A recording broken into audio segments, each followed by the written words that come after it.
नमस्कार, मैं हूँ रजनीश। भारतीय राज्य व्यवस्था विषय के अंतर्गत हम क्वेश्चन आंसर सीरीज कर रहे हैं। अभी तक इस सीरीज के 9 लेक्चर हो चुके हैं। यह आज का 10वां लेक्चर है और आज की चर्चा का विषय है राज्य के नीति निर्देशक सिद्धांत। राज्य के नीति निर्देशक सिद्धांत यानी directive principles of state policy के अंतर्गत जो भी परीक्षाओं में प्रश्न पूछे गए हैं, उन प्रश्नों के उत्तर जानने के साथ साथ हम उन प्रश्नों से संबंधित महत्वपूर्ण तथ्यों पर भी चर्चा करेंगे जो आगामी परीक्षाओं के लिए उपयोगी होगा, साथ में आपके जिज्ञासाओं के लिए भी उपयोगी होगा। तो आइए शुरू करते हैं। आपके सामने पहला प्रश्न है, भारतीय संविधान में राज्य के नीति निर्देशक तत्व ग्रहण किए गए हैं। यहाँ पर हमें यह बताना है कि भारतीय संविधान में जो नीति निर्देशक तत्व लिए गए हैं वह किस देश के संविधान से लिए गए हैं। तो यह हमने भारतीय संविधान के स्रोत की चर्चा करते समय इस पर चर्चा की थी कि आयरलैंड के संविधान से नीति निर्देशक तत्वों को लिया गया है। दूसरा प्रश्न आपके सामने है, राज्य के नीति निर्देशक तत्वों का उल्लेख भारतीय संविधान के किस भाग में किया गया है। तो राज्य के नीति निर्देशक तत्व भाग 4 में दिए गए हैं। इसके पहले के लेक्चर में हमने बताया था कि भाग 3 में मौलिक अधिकारों के बारे में चर्चा की गई है और भाग 4 में नीति निर्देशक तत्वों के बारे में बताया गया है। तीसरा प्रश्न है, भारतीय संविधान के किस अनुच्छेद में राज्य के नीति निर्देशक तत्वों का उल्लेख है। तो अनुच्छेद 35 तक तो मूल अधिकार ही हैं। अनुच्छेद 36 से लेकर के 51 तक यानी भाग 4 के अनुच्छेद 36 से 51 तक नीति निर्देशक तत्वों की चर्चा की गई है। नीति निर्देशक तत्वों के अंतर्गत उन बातों को रखा गया है जिन पर जिनका अनुसरण करके आगामी सरकारें जो आएंगी, जो राज्य की व्यवस्था होगी, वह उनका अनुसरण करके, नीति निर्देशक तत्वों का अनुसरण करके नियम या कानून बनाएगी। अर्थात यह कानून या मौलिक अधिकारों की तरह प्रवर्तनीय नहीं है, प्रशासन के न्यायपालिका के द्वारा लागू करने वाले नहीं हैं, किंतु इसी का अनुसरण करते हुए सरकारें आगामी कानून बनाएंगी, नीतियां बनाएंगी। तो एक तरह से एक रास्ता, मार्गदर्शक की तरह ये काम करेगा कि जिस पर आधारित आगामी राज्य के कानून बनेंगे, आगामी राज्य की योजनाएं बनेंगी। आगे चलते हैं चौथे प्रश्न पर। चौथा प्रश्न है, संविधान का कौन सा भाग है जो संविधान के निर्माताओं के मस्तिष्क और उद्देश्यों को प्रतिबिंबित करता है। अर्थात संविधान बनाने वाले क्या सोचते थे, यह भाग को प्रदर्शित करने वाला कौन सा भाग है। तो निश्चित ही यह नीति निर्देशक तत्व है। नीति निर्देशक तत्वों में यह पता चलता है कि अगर संविधान बनाने वाले संविधान की बनाने का क्या उद्देश्य रखते थे या संविधान को किस तरह लागू करना चाहते थे। तो इसका चौथे प्रश्न का उत्तर सी होगा। पांचवा प्रश्न है, राज्य की नीति निर्देशक तत्वों में निम्नलिखित में से किन किन प्रकार के सिद्धांत अंतर्निहित हैं। तो इसमें किस किस तरह के सिद्धांत लिए गए हैं। पहली बात तो जैसे मूल अधिकार हैं, मूल अधिकारों में हमें 6 तरह के अधिकार प्राप्त हैं। उसी तरह नीति निर्देशक सिद्धांतों को भी बांटा जा सकता है। उसमें कुछ सिद्धांत गांधीवादी हैं, कुछ समाजवादी सिद्धांत हैं, कुछ आर्थिक सिद्धांत हैं, कुछ प्रशासनिक सिद्धांत हैं। तो इस तरह से हम देखते हैं कि वह उसमें कई तरह के सिद्धांत हैं। आर्थिक सिद्धांत भी उसमें शामिल किए गए हैं, जैसे कि लोगों के बीच जो असमानता है उसे कम किया जाए। सामाजिक सिद्धांत भी, जिसमें कि भेदभाव, जातिगत भेदभाव, अस्पृश्यता इत्यादि को कम करने के लिए। और प्रशासनिक सिद्धांतों के बारे में भी, जैसे समान नागरिक संहिता की बात भी कही गई है। तो इस तरह से हम देखते हैं कि सामाजिक, आर्थिक और प्रशासनिक सभी तरह के सिद्धांतों को अपनाया गया है। इस तरह से राज्य के नीति निर्देशक तत्व में उपर्युक्त सभी सिद्धांतों को अपनाया गया है। अगले प्रश्न पर चलते हैं। छठवां प्रश्न है, भारतीय संविधान में राज्य के नीति निर्देशक सिद्धांतों को शामिल करने के पीछे मुख्य उद्देश्य क्या था। तो राज्य के नीति निर्देशक सिद्धांतों को शामिल करने के लिए मुख्य उद्देश्य था कल्याणकारी राज्य की स्थापना करना। एक ऐसा राज्य जो केवल पुलिसिंग का काम न करता हो बल्कि जनता की भलाई के लिए भी योजनाएं बनाता हो। तो इस तरह से कल्याणकारी राज्य की स्थापना इसका मुख्य उद्देश्य था। अगले प्रश्न पर चलते हैं। 7वां प्रश्न है आपके सामने, संविधान में राज्य के नीति निर्देशक तत्वों को शामिल करने के पीछे क्या उद्देश्य था। वही प्रश्न है कि संविधान में राज्य के नीति निर्देशक तत्वों की स्थापना क्यों की गई। तो इसमें आपको ज़्यादातर ऑप्शन सही लगेंगे, लेकिन आपको सही ऑप्शन, उनमें जो सबसे ज़्यादा सही होगा उसे चुनना है। जैसे हम यहाँ पर ऑप्शन पढ़ के सुनाते हैं, राजनीतिक लोकतंत्र की स्थापना, यह भी इसका एक उद्देश्य है। सामाजिक लोकतंत्र की स्थापना, यह भी इसका उद्देश्य है।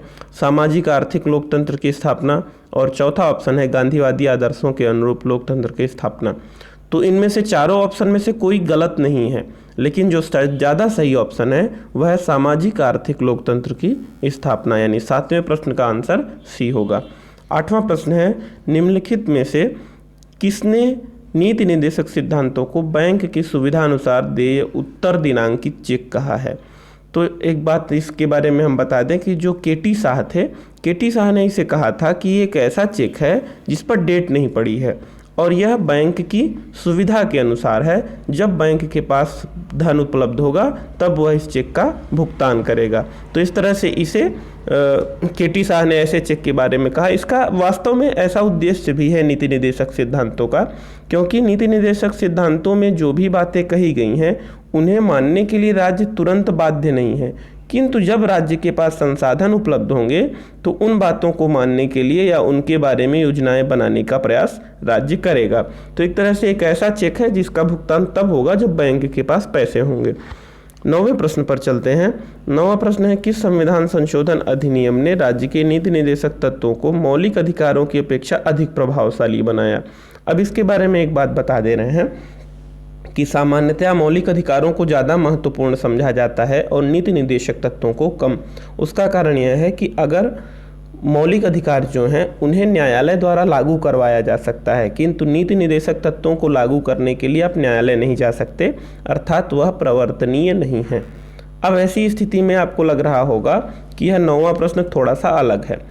अगर आपसे यह प्रश्न पूछा जाए कि नीति निर्देशक तत्वों और मौलिक अधिकारों के बीच कोई कॉन्फ्लिक्ट होता है तब की स्थिति में क्या किया जाएगा, तो पहले यह प्रावधान था कि मौलिक अधिकारों को वरीयता दी जाएगी, लेकिन जो सामाजिक आर्थिक विकास की योजनाएं लागू करनी होती थीं उससे कुछ मौलिक अधिकार बाधित होते थे और ऐसे में वो योजनाएं रुक जाती थीं। इसलिए 42वें संविधान संशोधन के द्वारा यह प्रावधान किया गया कि नीति निर्देशक तत्व और मौलिक अधिकारों में अगर किसी तरह का कॉन्फ्लिक्ट होता है तो ऐसी स्थिति में नीति निर्देशक तत्व प्रभावी होंगे। तो ऐसा इसलिए किया गया क्योंकि उस समय जो संपत्ति का अधिकार था, संपत्ति के अधिकार के कारण बहुत सारी सामाजिक योजनाएं या समाजवादी योजनाएं नहीं लागू हो पाती थीं। तो मूल अधिकारों पर नीति निर्देशक तत्वों को वरीयता दी गई जिससे उन्हें लागू किया जा सके। बाद में संपत्ति के अधिकार को मौलिक अधिकारों से हटा भी दिया गया। तो इस तरह से 9वें प्रश्न का बैकग्राउंड मैंने बता दिया है। इस आधार पर हम समझ सकते हैं कि मुख्य रूप से क्या यहाँ पर पूछा गया है। अब यहाँ पर प्रश्न पर दोबारा पढ़ लेते हैं कि किस संविधान संशोधन अधिनियम में राज्य के नीति निर्देशक तत्वों को मौलिक अधिकारों की अपेक्षा अधिक प्रभावशाली बनाया गया? तो यह 42वां संविधान संशोधन था। 10वां प्रश्न है, भारतीय संविधान का कौन सा अंग समाजवादी व्यवस्था स्थापित करने की प्रेरणा देता है? तो यह नीति निर्देशक तत्व का जो भाग है, भाग 4 जिसे कहते हैं, भाग 4 में नीति निर्देशक तत्व है और इसमें समाजवादी लोकतंत्र या समाजवादी व्यवस्था की प्रेरणा प्राप्त होती है। अब समाजवादी व्यवस्था क्या है? ऐसी व्यवस्था जिसमें कि उत्पादन की 2 व्यवस्थाएं मुख्य रूप से प्रचलित है। एक पूंजीवादी, जिसमें कि उत्पादन के साधनों पर पूंजीपतियों या निजी लोगों का हाथ हो, जैसा कि आप देखते हैं कि निजी स्कूल होते हैं, निजी अस्पताल होते हैं, निजी कारखाने होते हैं, लोगों के अपने अलग अलग उद्योगपतियों के। और समाजवादी जो व्यवस्था होती है उसमें क्या होता है कि उत्पादन के साधनों पर सरकार का अधिकार होता है, जैसे सरकारी कॉलेज होते हैं, सरकारी स्कूल होते हैं या सरकारी कारखाने होते हैं, जैसे भेल है, ONGC है। तो इस तरह से, लेकिन भारत में इन दोनों की जगह एक मिश्रित व्यवस्था अपनाई गई है, अर्थात समाजवादी व्यवस्था भी है इसमें, मतलब सरकारी व्यवस्थाएं भी हैं और निजी व्यवस्थाएं भी हैं। तो भारत में मिश्रित व्यवस्था है। जो नीति निर्देशक सिद्धांत है उसमें समाजवादी व्यवस्था के बारे में कहा गया है, अर्थात जितनी भी कंपनियां जो निजी क्षेत्र में हैं, राज्य ऐसा प्रयास करे कि उसमें कामगारों को भी अधिकार प्राप्त हो, उनका भी हिस्सेदारी उनमें सुनिश्चित की जाए। तो हालांकि इन सबको उतनी तेज़ी से लागू तो नहीं किया जा सका, लेकिन नीति निर्देशक सिद्धांतों में इन सब बातों का उल्लेख किया गया है। अगले प्रश्न पर चलते हैं। 11वां प्रश्न है कि संविधान में कल्याणकारी राज्य का आदेश दिया गया है। तो कल्याणकारी राज्य का आदेश नीति निर्देशक सिद्धांतों में दिया गया है। 12वां प्रश्न है, नीति निर्देशक सिद्धांत कैसे हैं? वाद योग्य हैं या वाद योग्य नहीं हैं? तो नीति निर्देशक सिद्धांतों को न्यायालय में इनके आधार पर वाद स्थापित नहीं किया जा सकता। 13वां प्रश्न है नीति निर्देशक तत्वों का क्रियान्वयन निम्नलिखित में से किस पर निर्भर करता है, अर्थात नीति निर्देशक तत्व किस आधार पर क्रियान्वित होंगे। स्वतंत्र न्यायपालिका पर? जी नहीं, न्यायपालिका इन्हें लागू नहीं कर सकती। राष्ट्रपति की इच्छा पर? राष्ट्रपति भी इन्हें लागू नहीं कर सकता। सशक्त विपक्ष पर? विपक्ष भी इन्हें लागू नहीं कर सकता, बल्कि अगर सरकार के पास संसाधन उपलब्ध होंगे तो सरकार के पास उपलब्ध संसाधनों के माध्यम से इन्हें लागू किया जा सकता है। इन्हें किसी भी तरह के दबाव में लागू नहीं किया जा सकता। अगले प्रश्न पर चलते हैं। अगला प्रश्न है मूल अधिकार और राज्य की नीति निर्देशक तत्व में क्या अंतर है। तो राज्य की नीति निर्देशक तत्व क्या है? बाध्यकारी नहीं है, और मूल अधिकार बाध्यकारी हैं। राज्य की नीति निर्देशक तत्व वाद योग्य नहीं है, मूल अधिकार वाद योग्य हैं। तो यहाँ पर 14वें का ऑप्शन जो है वो सी है कि मूल अधिकार वाद योग्य हैं, जबकि राज्य के नीति निर्देशक तत्व वाद योग्य नहीं है। 15वें प्रश्न पर चलते हैं। 15वां प्रश्न है मौलिक अधिकार एवं राज्य के नीति निर्देशक तत्वों के मध्य कौन सा कथन सही है। तो मौलिक अधिकार और राज्य की नीति निर्देशक तत्व वास्तव में तो आप ऐसे देखेंगे तो एक दूसरे के विरोधी दिखते हैं, किंतु वास्तव में ये एक दूसरे के पूरक हैं। क्यों? क्योंकि आपकी स्वतंत्रता, समानता या जो भी मौलिक अधिकार हैं वह तभी अच्छी तरह से लागू हो पाएंगे जब आप सामाजिक, आर्थिक और राजनीतिक तीनों तरह के लोकतंत्र की स्थापना कर लेंगे। तो मेरे हिसाब से तो राज्य के नीति निर्देशक तत्व और मौलिक अधिकार एक दूसरे के विरोधी नहीं हैं, बल्कि एक दूसरे के पूरक हैं। अगले प्रश्न पर चलते हैं। कल्याणकारी राज्य के निर्देशक सिद्धांत आदर्श वर्णित है। कल्याणकारी राज्य के निर्देशक सिद्धांतों को किस में वर्णित किया गया है? तो भाग 4 में, यानी राज्य के नीति निर्देशक तत्वों में वर्णित किया गया है। अब आप बार बार देख रहे होंगे कि एक ही तरह के प्रश्नों को अलग अलग ढंग से पूछा गया है, तो इसलिए आप इस प्रवृत्ति को देखिएगा, ध्यान रखिएगा कि प्रश्न वही होते हैं किंतु उन्हें अलग अलग ढंग से पूछा जा सकता है, तो उसमें परेशान होने की आवश्यकता नहीं है। अगले प्रश्न पर चलते हैं। 17वां प्रश्न है आपके सामने। नीति निर्देशक तत्वों को कार्यान्वित करने के लिए क्या मूल अधिकारों का हनन हो सकता है? तो पहले ऐसी व्यवस्था नहीं थी, अब ऐसी व्यवस्था है कि अगर नीति निर्देशक तत्वों को लागू करने में मूल अधिकार कहीं भी रोक लगाते हैं या बाधा उत्पन्न करते हैं तो मूल अधिकारों का हनन किया जा सकता है, अर्थात नीति निर्देशक तत्व प्रभावी होंगे और मूल अधिकार प्रभावहीन हो जाएंगे। ध्यान रखिएगा, इसमें सारे मूल अधिकार नहीं हैं।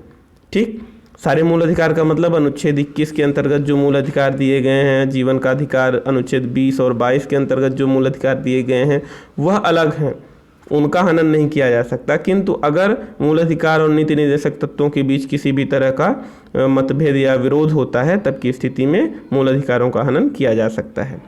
18वां प्रश्न है आपके सामने। भारत के संविधान में अंतर्राष्ट्रीय सुरक्षा को प्रोत्साहन देना सन्निहित है, अर्थात अंतर्राष्ट्रीय सुरक्षा को बढ़ावा देना संविधान में के किस भाग में है? तो अंतर्राष्ट्रीय सुरक्षा और शांति की बात की गई है नीति निर्देशक तत्वों के अंतर्गत अनुच्छेद 51 में। अनुच्छेद 51 में अंतर्राष्ट्रीय सुरक्षा एवं शांति की बात की गई है। यह भारत के संविधान में भाग 4 में वर्णित है। 19वां प्रश्न है समान कार्य के लिए समान वेतन भारत के संविधान में सुरक्षित किया गया है। तो समान कार्य के लिए समान वेतन का सिद्धांत है राज्य के नीति निर्देशक सिद्धांतों के अंतर्गत। ऐसे समान कार्य के लिए समान वेतन सुप्रीम कोर्ट के अनुसार एक कानून भी बन गया है और यह अधिकार की तरह भी लागू किया जा सकता है। किंतु किसी भी अधिकार को इस तरह से किसी भी अनुच्छेद में मौलिक अधिकारों के अंतर्गत यह नहीं दिया गया है, बल्कि यह राज्य के नीति निर्देशक सिद्धांतों में दिया गया है। जब हमने मौलिक अधिकारों की चर्चा की थी तो उसमें हमने बताया था कि अगर जो समाजवाद शब्द है प्रस्तावना में, उसके साथ अनुच्छेद 14 और 16 को पढ़ा जाए, यानी विधि के समक्ष समता और सरकारी नियोजन में समानता, तो यह पता चलेगा कि समान कार्य के लिए समान वेतन एक मौलिक अधिकार की तरह है। किंतु इसके लिए कोई अनुच्छेद नहीं है, इसलिए यहाँ पर यही प्रश्न का उत्तर होगा कि राज्य के नीति निर्देशक सिद्धांत का भाग है समान कार्य के लिए समान वेतन। 20वां प्रश्न है भारतीय संविधान के निम्नोक्त भागों में से एक में न्यायपालिका तथा कार्यपालिका से पार्थक्य का सिद्धांत है का प्रावधान किया गया है कि न्यायपालिका और कार्यपालिका अलग रहेगी। तो ऐसा नीति निर्देशक सिद्धांतों में है कि राज्य ऐसा प्रबंध करेगा कि न्यायपालिका को कार्यपालिका के प्रभाव से अलग रखा जा सके। तो 20वें प्रश्न का सही उत्तर होगा सी, यानी राज्य के नीति निर्देशक सिद्धांत। 21वां प्रश्न है, भारतीय संविधान में राज्य के नीति निर्देशक सिद्धांत को किस मुख्य कारण से सम्मिलित किया गया है? तो यह राज्य के कल्याणकारी राज्य की स्थापना के लिए शामिल किया गया है। 21वें का सही उत्तर होगा ए। अगले प्रश्न पर चलते हैं। प्रश्न क्रमांक 22, मूलभूत संविधान में कौन से भाग में राज्य लोक कल्याण की संकल्पना सम्मिलित है? तो राज्य के लोक कल्याण की कल्पना राज्य के नीति निर्देशक सिद्धांत के अंतर्गत सम्मिलित है, यानी ऑप्शन डी। 23वां प्रश्न है, संविधान का कौन सा अंश भारत के नागरिकों को आर्थिक न्याय प्रदान करने का संकेत देता है? आर्थिक न्याय के मामले में राज्य के नीति निर्देशक सिद्धांतों में ही उल्लेख है, जो हमने पहले बताया था कि कामगारों की भी हिस्सेदारी होगी या समान कार्य के लिए समान वेतन होगा। तो इस तरह की व्यवस्थाएं नीति निर्देशक सिद्धांतों के अंतर्गत की गई हैं। अगले प्रश्न में चलते हैं। प्रश्न क्रमांक 24। प्रश्न क्रमांक 24 किस बारे में है? निम्नांकित में से कौन सा राज्य का नीति निर्देशक सिद्धांत नहीं है? तो इनमें से राज्य के नीति निर्देशक सिद्धांतों के बारे में पहले पढ़ लेते हैं। अंतर्राष्ट्रीय शांति को प्रोत्साहन, यह राज्य का नीति निर्देशक सिद्धांत है। इसके अलावा 14 वर्ष के बच्चों को निःशुल्क अनिवार्य शिक्षा प्रदान करना, यह नीति निर्देशक सिद्धांत भी है और वर्तमान में तो मौलिक अधिकार भी बन गया है 21 के अंतर्गत। और गोवध निषेध, गोवंश का संरक्षण भी नीति निर्देशक सिद्धांत के अंतर्गत आता है। केवल इसमें नहीं है निजी संपत्ति की समाप्ति, यह नीति निर्देशक सिद्धांत नहीं है, इसलिए इसका ऑप्शन डी होगा। 25वां प्रश्न है, राज्य के नीति निर्देशक तत्व नहीं है। इनमें से कौन से राज्य के नीति निर्देशक तत्व नहीं है? तो पहले जान लेते हैं कि वैज्ञानिक मनोभाव का विकास करना, तो यह राज्य का नीति निर्देशक तत्व नहीं है, बल्कि यह मौलिक कर्तव्य के अंतर्गत आता है। पोषाहार स्तर को ऊपर उठाना, यह नीति निर्देशक तत्व में है।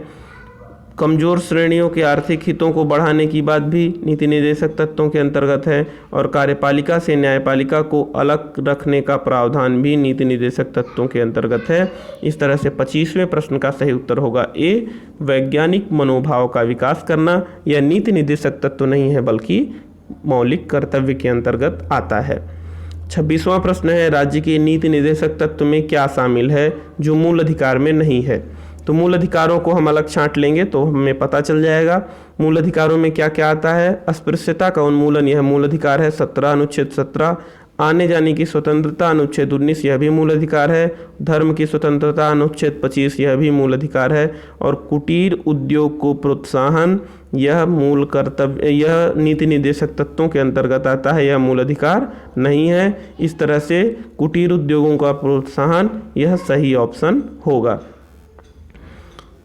27वां प्रश्न है, किसी नीति निर्देशक सिद्धांत को प्रायः समाजवादी माना जाता है? इनमें से 4 ऑप्शन में से कौन सा ऐसा है जो कि समाजवादी सिद्धांत माना जाता है और नीति निर्देशक तत्व के रूप में शामिल किया गया है?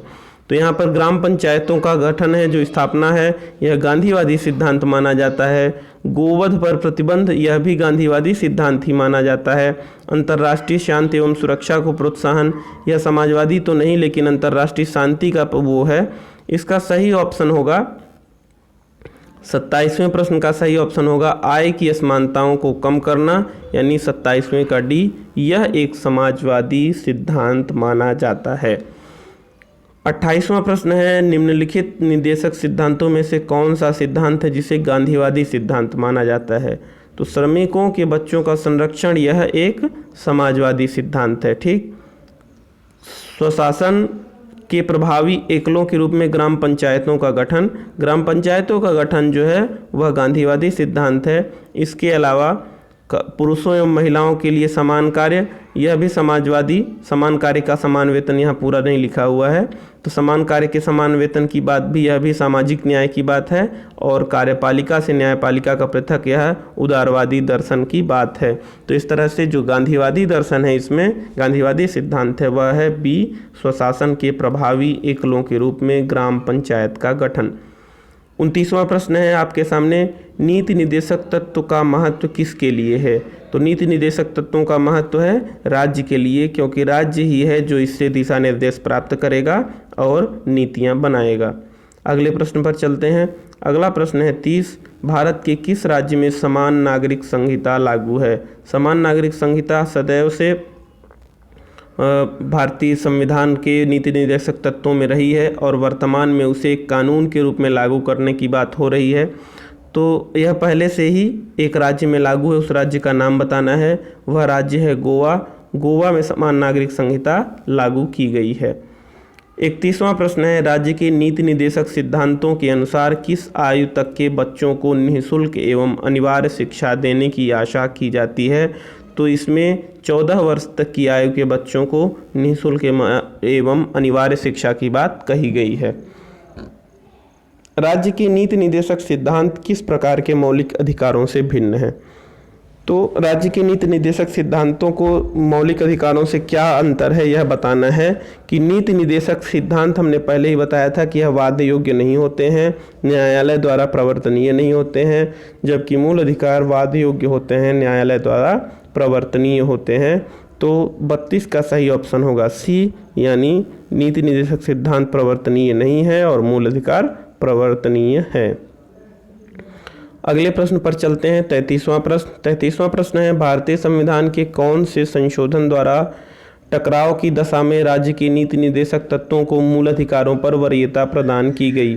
तो यह 42वां संविधान संशोधन था, हमने इस पर चर्चा की थी, जिसमें कि अगर मूल अधिकार और नीति निर्देशक तत्वों में टकराव हो तो नीति निर्देशक तत्वों को वरीयता प्रदान की गई है। बी ऑप्शन 42वां संविधान संशोधन। 34वां प्रश्न है, भारतीय संविधान के अंतर्गत कल्याणकारी राज्य की अवधारणा निम्नलिखित में से किस अनुच्छेद में वर्णित है? तो कल्याणकारी राज्य की अवधारणा अनुच्छेद 38 में है, जिसमें कि राज्य को कुछ निर्देश दिए गए हैं कि वह इस बारे में व्यवस्था करेगा। तो 34वां प्रश्न का सही ऑप्शन अनुच्छेद 38। 35वां प्रश्न है, समान न्याय और निःशुल्क विधिक सहायता, यानी प्रत्येक व्यक्ति की न्याय तक पहुँच हो और उसे निःशुल्क विधिक सहायता, अगर कानूनी सलाह लेना हो या वकील करना हो, तो जो व्यक्ति अगर प्राइवेट वकील नहीं रख पा रहा है तो कानून यानी न्यायालय उसे वकील उपलब्ध कराए। यह व्यवस्था अनुच्छेद 39A में की गई है, यह बाद में जोड़ा गया अनुच्छेद है। अनुच्छेद 39A में समान न्याय और निःशुल्क विधिक सहायता की बात कही गई है। अनुच्छेद प्रश्न क्रमांक 36, भारतीय संविधान के निम्नलिखित अनुच्छेदों में से कौन सा अनुच्छेद राज्य सरकारों को ग्राम पंचायतों की गठन करने की बात करता है? तो यह बहुत ही महत्वपूर्ण है और बार बार परीक्षाओं में पूछा जाता है कि ग्राम पंचायतों का गठन किस अनुच्छेद में है, गांधीवादी सिद्धांत किस अनुच्छेद में है, अथवा अनुच्छेद 40 में क्या है। तो इस तरह से अनुच्छेद 40 में ग्राम पंचायतों के गठन की बात कही गई है। इसके अलावा यह केवल नीति निर्देशक तत्वों के अंतर्गत कही गई है, बाद में इसे अलग से 73वें संविधान संशोधन द्वारा जोड़ा गया है ग्राम पंचायतों के पूरे प्रावधान को। तो नीति निर्देशक तत्वों के अंतर्गत अनुच्छेद 40 में ग्राम पंचायतों की बात की गई है। 37वां प्रश्न है, भारतीय नागरिकों के लिए एक समान सिविल संहिता प्राप्त करने की बात कही गई है। तो समान नागरिक संहिता या समान सिविल संहिता की बात जो है वह अनुच्छेद 44 के अंतर्गत कही गई है कि प्रत्येक, अभी तक भारत में अलग अलग धर्मों के लिए अलग अलग नागरिक संहिताएं हैं। उसमें क्या चीज़ें आती हैं, जैसे विवाह है, विवाह विच्छेद है, दत्तक ग्रहण है, अर्थात किसी भी व्यक्ति के द्वारा किसी बच्चे को गोद लेना, और इसके अलावा उत्तराधिकार है, मतलब कि पिता की संपत्ति में जो पुत्र का अधिकार होता है। तो इन संबंधों में अलग अलग धर्मों के अलग अलग कानून हैं, जबकि संविधान सबका एक है, तो एक ही नागरिक संहिता होनी चाहिए। और ऐसी स्थिति के लिए अनुच्छेद 44 की बात की गई है। अनुच्छेद 44 में समान नागरिक संहिता की स्थापना के लिए राज्य प्रयास करेगा, ऐसा कहा